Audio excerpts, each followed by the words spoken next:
Happy Onam first. Oh, thank you. You too. You mentioned about Britain.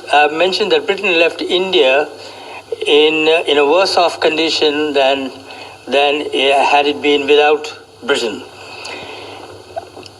You also mentioned about reparation from Britain.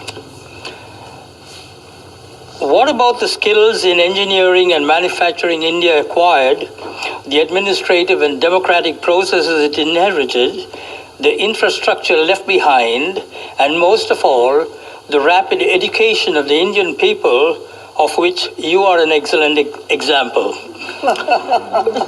Surely, no one can price these intangible values that were gained during the British rule in India and propelled the country to its present position as one of the leading countries in the world. Finally, one more question. I'm doing a Jeffrey Robertson here. In your opinion, where would India be today if the British did not step into India?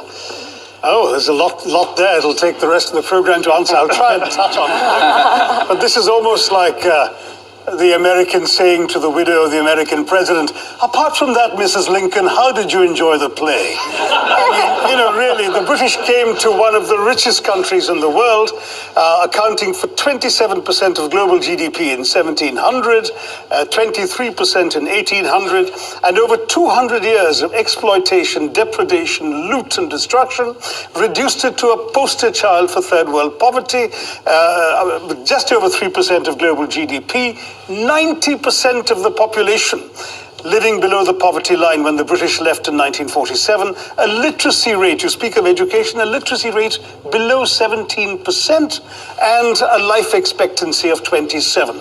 The growth rate of British India from 1900 to 1947 was 0.001%. That's what they were doing while draining the country of taxes and resources. Education, my gosh, the British, the last thing they wanted to do was invest in educating Indians. Will Durant, the American historian traveling in India as late as 1930, pointed out that the entire expenditure of the British on education in India, from the nursery level to the highest universities, was less than half the high school budget of the state of New York. All the Indian institutes of technology, the engineering achievements you're talking about, were established after independence by the government of India. There is simply no comparison between the accomplishments of India rising from the ashes the British left us in and what was done in 200 years. I've given many figures. Just take one example, the textile industry, because India was a huge exporter of For 2,000 years, it was the world's leading exporter. What happened? In fact, in the Roman Empire, there are debates recorded by Pliny the Elder of Roman senators complaining about the amount of the Roman Empire's gold that was being sent off to India because of the tastes of Roman women for Indian muslins, linens, and cottons. Was it just modernism, the Industrial Revolution that destroyed it, or was it something else? No, that's the excuse that apologists like to make, that, oh, it's not our fault, you just missed the bus for the Industrial Revolution. Well, we missed the bus because you threw us under its wheels, is what I tell the Brits. I mean,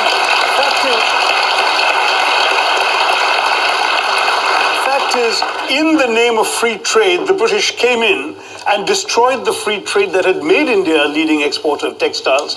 The British soldiers smashed the looms so people couldn't practice their craft. They imposed punitive duties and taxes on the export of Indian textiles while lifting duties on the import of British cloth. And they achieved a captive market at the point of a gun.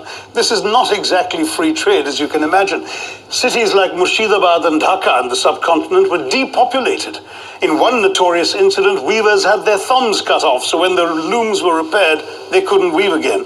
Textiles were systematically destroyed as an industry by the British, and that's only one example of many. Well, I'm going to quickly go back.